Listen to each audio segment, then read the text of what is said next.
Welcome back, ladies and gentlemen. I'm Marcus Aurelius, and this is Dominions 4, the Thrones of Ascension, Death March of the Penguins, and we are now in spring of the year 4 of the Ascension Wars. I have decided to further streamline my presentation, as I found in the past couple episodes, things got off to a quick start, but then after I resolve the second turn, it kind of devolves into me moving troops around, looking for people, researching. It moves really slow. So what I'm going to do moving forward is I will start with the resolution of the previous turn, show you all the battles and all that business. Then I will go into detail explaining what I did in the current turn. I will resolve that turn. We can watch all the battles and whatnot for that. And then when that's over, I will, in very vague and general terms, speak quickly about what my goal or focus is going to be for the next turn. So you'll only see me actively play out 1 out of every 2 turns in terms of the actual moves that I made. But the other turn, you will kind of get a broad sense for where I'm going. So I hope that'll make things a little bit more entertaining and move at a faster clip. By all means, comment in the videos and let me know what you think. So, let's get started. We have another level of blood magic. We are summoning monsters under the water to protect us from the eventual attack from Pelagia, and we also have more bears coming.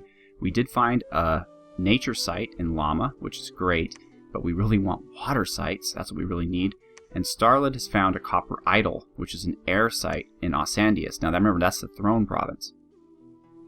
Adelatero, I had him searching just to buy time, and he didn't find anything. But we're still getting a lot of really great blood slaves. And there was a battle in Arden. We are attacking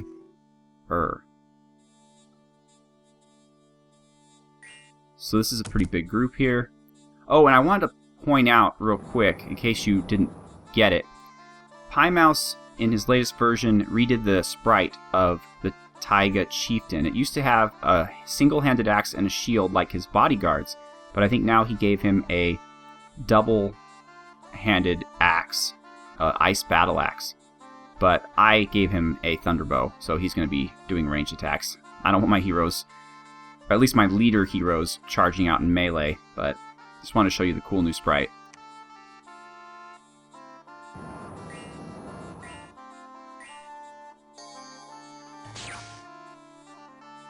And it's already starting off really well. Now, what is this? Why are you all fading in and out? Okay, so they air shielded all these guys, which would be really effective if I had a lot of javelins in this army, but I do not, so I'm afraid they're going to be found not very helpful. And I found that Desiccation is actually doing quite a good job. It numbs people out, although I do like Numbness as well. I like to mix them up. Numbness gives them a cold effect, where Desiccation doesn't. So I think Numbness might actually be better against Abysia because of that notion, because they're really hot and the cold might do extra damage to them. Also, my water mages that have 3 water, if I'm not having them do other things like Falling Frost, can cast a spell called Curse of the Desert, which is basically Desiccation only over a much larger area, over 5 different squares instead of the 1 square that Desiccation goes to, for roughly the same price in terms of fatigue. So it's a much better spell if you have the ability to cast it. So we won, of course. We lost a fighter and 2 foxes. No heroes went down. Zoglia, however, was conquered. Remember, that's the province where we were sieging the castle, and we gave up because the castle was uncrackable by our current troops. We have some fire gems. A local wizard has been lynched after allegations of turning a peasant into a frog. He wasn't lynched because of that. He was lynched because he was casting fire magic, and that is not acceptable to the Ledan. Enchantments are cheaper still. And we are, in both Arden and Kun Aral, we are getting disease all over our troops, which is not good. So let me tell you what I'm doing to fix that. I'm basically, Kun Aral can only support 168 guys, and we currently, or 168 food units, I suppose, and we can only support we are currently leading with us 230. There's 2 death here, if you'll notice. and it's not in anybody's dominion. So I'm hoping this might be just an effect from the Abyssian dominion or the dominion, and it'll eventually go away, but it might be a magic site here that increases death. There seems to be a lot of those. So anyway, I'm moving a lot of people out. I'm moving Adelatero and Grimdeath over here because they should be able to contribute enough supplies to make it so this province is solid and doesn't have to worry about anything. Also, this province is the only avenue from attack is down here, and I think has bigger problems. I'm also moving out the troops, Penatus and Axicom, up here to Osandius because I am building a fortress on this throne province. Not because it's a throne province, but because it has a lot of connectors. It has a mountain connector and eventually a cave connector when I conquer it. And so it'll be a good province to recruit troops, and it'll be a good frontline castle since this castle up here causes disease and kind of sucks. I'm pretty much abandoning Yelena Gora. I suppose Abysia can take it, but I'll keep it. I'll keep an eye on it. I mean, I want to keep it. It is a hill province, and let me tell you why that's... Well, it's not important, but it's interesting, because there's also the new hill units. Ooh, what are these? I can recruit demon priests. That's kind of cool. Those are not Ledan, however. There's the High Chief. Now, the High Chiefs are only found in the mountains, and they have somewhat higher endurance and are more aggressive. So they are berserkers, and they have reinvigoration. So that's their special trait. And they also have mountain survival. So they wield long spears, but we're not going to be really fighting with them. We're going to be fighting with their troops, the Highlanders. The Highlanders, again, berserk, reinvig, mountain survival. They are perfectly amphibian, and they have ice long spears. So they're good troops. I mean, they might actually... I don't know how they really stand up to our protectors. Well, let's just take a look. 10, 8, 9, 12. And our protectors are 9, 8, 13, 12. So the precision's the same. They're a little bit stronger. They're a little bit better on attack and a little bit worse on defense. I think 3 worse on defense. So that's the difference. They're a bit more aggressive. They're a bit more attack. A lot less defense. Yeah, a lot less defense. 4 less defense. But again, they are berserk, so they'll never rout, and they are reinvigorated. Although berserk is... With a troop that doesn't have any armor, berserk is tough because they may get killed before they get sent into a berserk. So you want them to at least be able to take a hit so they can then become berserk. Otherwise, there's no point in it. But with a spell like protection, they'd be pretty solid guys. And then you finally have the Ice Rock, who has 2 air, natural, and has a chance of an additional air or earth. So first of all, these guys can get you 3 air out of the box. 1 out of every 4 should have 3 air. 1 out of every 4 should also have 1 earth, which will get you into the earth path, although not very far. Earth is a path that you need at least 2 levels in to be effective at it, unlike, say, astral or death, where just 1 will let you do sight-searching spells. However, it might be a good idea to get one of these guys and empower him 1 level in earth, and then we can start making earth boots, and then we can pretty much go into earth if we need to. I'm really trying to stay within the confines of what the nation's good at. So I have Flom. He's just moving around, picking up the red throwers wherever he can find them. Zarcommand is moving over here because I'm going to be building another fortress here. Actually, probably not a fortress, probably a palisades. It also has a lot of connections, and my only fear is that it will take enough supplies away from here that I won't be able to recruit these guys. Let's see, they only take 1 resource. What am I talking about? It'll never be a problem. These guys are a bit more expensive, 6, but I'll always be able to get 1 or 2 of them. I also can recruit lizard shamans here, who are sacred and have astral that we can move into. So that's an option. Again, 1 astral is all it takes to sight search astral with the remote spells. So I'll definitely pick up one of those when I have the money. As you can see here, I'm currently out of money.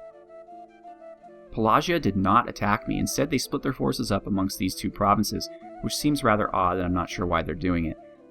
I have Revelry up here to kind of see what Machaka's doing. As you can see, their castle is in my dominion. Otherwise, they're just... It doesn't look like they have a lot of troops. They just have, weak little troops. I'm moving them down here to kind of get more of a feel for what's going on. You know what I should... Well, I'm out of nature gems. I'm really out of a lot of everything. That's because I'm summoning sea lions, I think, here. Or, yeah, sea lions, and I'm summoning sea serpents. I want to hold on to this as best I can. Here are the sea lions. Here are the sea serpents. Here just in case, is searching, because he has 3 nature. I just want to see if maybe finding, since this is a swamp, and we've already searched it in 3 paths, 2 to level 4, and we haven't found Jack, I just figured maybe one more chance at nature to see what happens, because swamps generally are supposed to have a higher percentage of magic sites than plains provinces. Cyanus is moving back up here, because, frankly, I need a temple here, and he's going to build it. It's a safe location to spread my dominion. Over here we have Soup. Welcome, Soup. He is our first Death Icebone, and our only one, because now that we have one, we don't need any more. And he's just going to cast Dark Knowledge. And we'll, if we need to, we will alchemize more Death Gems so we can cast it. I'm picking places out first. First I'm trying the swamp, and then I'll try the forests as they have more sites. Then I'll try the city, and so on and so forth. And then finally, once I've done all that, I'll just let him cast it wherever he feels like it. Will is forging more owl quills. And everybody else is researching because we're out of gems, as you can see. Or at least gems where we can summon things, except for air. And the only thing really good that we can summon with air is ancestral flyers, and they're not that good for right now. I am moving Ragnar out against Abysia, since this is heavily in our dominion. We're going to give this a try, and eventually I want to move out against Pelagia as well. I don't want to start hostilities against Machaka. If they attack me, we'll do what we have to do, but I don't want to start it. And so taking these 2 should be cool, and then if we can eventually move west further against Abysia, that will be quite nice. And there's another throne here. So, looks like Abysia is the one with the Death Dominion, and that kind of sucks. And as far as research, we are researching Conjuration, full bore, and the reason why is because I need someone to lead my blood troops, and the quickest and easiest way to do that is to get this fellow here, the Sleeper. It'll also give me Arctic Mammoths, which is cool, but I want the Sleeper because he can lead demonic troops, I have been told. I know he can lead magical troops. Whereas if I were to wait till the Blood Leader, I would have to get all the way down here to level 7, which will take just like 10 turns. So, that is that. Let's end the turn. And the AI is thinking. It spends a lot of time thinking, but doesn't think very well. Though it's currently beating me, so who am I to talk? A lot is going on. Let's see what happens here. I wonder if Pelagia is going to decide to attack me this time. Yassini, the King Triumphant, has claimed the Silver Throne in the name of Vidar. So I'm not sure who that is, but we'll find out. Oh, I also had Brad cast Bowl of Blood on the disease-causing province, but apparently it's a death site, not a blood site. Soup didn't find anything in the swamp, neither did Mega Caesar. Okay, so either there's no sites in that swamp, or they're astral, or fire, I guess, or something that I don't have access to. Oh, I had Glassminer summon some corrupted flying Ledan, so you can see them. Just in case I didn't find anything in Maine. So we're just no luck with the sites, and we need water gems badly. Okay, Arden. Really? Abysia. Well, I think we've got this, but I wonder what's coming next. Hopefully the Abyssians don't do too much damage to us. I noticed that there's no snow on the ground, so that's definitely not wonderful, and the bears are already running. They didn't want any of that. They're like, you guys are on fire. We're not fans of that. They are, however, fatigued really badly, so we should be able to, assuming we can hit them eventually, we should be able to win this battle.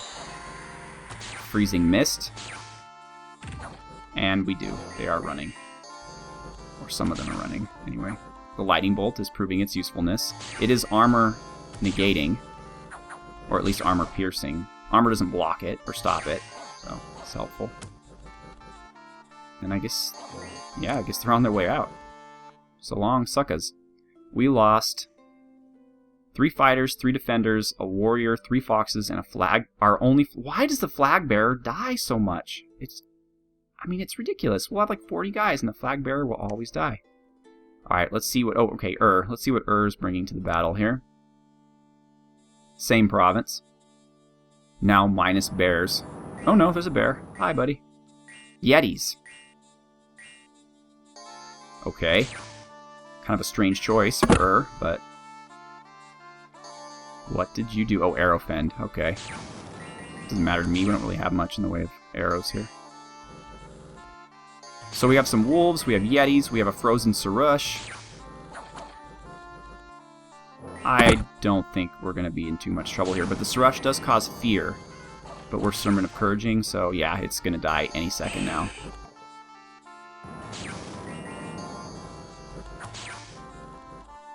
Or will it? Maybe it will. It's 25. Wow, it has a lot of hit points. There we go.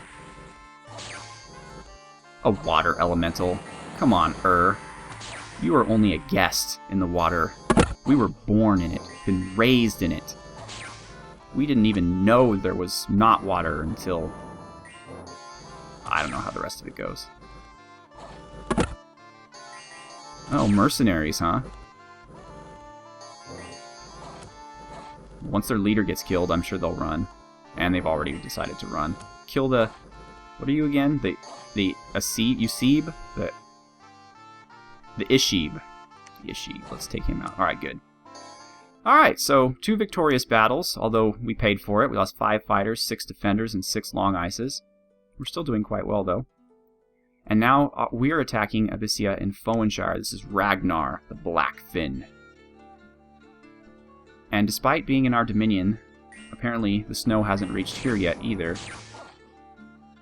If you'll recall from an earlier episode, I need to cast Illwinter a turn before I attack. 2 turns before I attack, not the turn before I attack, because otherwise the actual attack will happen after the battle, or the winter will happen. Wow, we just tore them up. Did you see that? I was talking, but wow. A magnificent statue was raised in your honor. I guess that means the Eternal Ice's honor, which is kind of silly because the Eternal Ice is a giant statue for the most part, but hey, whatever. Okay, so as I said, we're just going to talk bold strategy here, not minutia. So, okay, so we see first of all, we see 2 fortresses, here and here. Ragnar, I don't believe, has anything to help crack fortresses open. He does not. He's here with Moonwatcher, Kinja, and Duke Yan. I don't know if I introduced Duke Yan yet, but there he is. I don't know if I introduced Kinja yet, honestly. There he is. So, this is an interesting predicament in which we find ourselves. Because they can recruit troops from either of these. And so if I try to take one of them, and I have to sit there for a while, they can get around, although they'll never get past this castle. So, I don't know. I will decide what to do between episodes. Next, we have Tokshin here with Pingu and JC Destroyer. Not sure if I introduced them, but here they all are. JC Destroyer is our nature guy. Pingu has the bow, and Tokshin, I will eventually give him something too. In fact, I think my plans for Tokshin were to put him under the sea, was it perhaps? Because I was recruiting wave fighters. I don't know, not sure. Maybe I'll give Tokshin the Flying Ancestors. Then here we have K54 and Quacksalver Blood Hunting with Y Golanak patrolling. So, okay, so now Pelagia is moving all their troops together here. This is heavily in my dominion. 170 units. We have nowhere near that number, but we do have a ton of sharks. Oh, look at this. We have everything. We have Krakens, and that's actually a good spell, summon animals, versus like summoning the Krakens. And what are these things? Hippocampi. Interesting.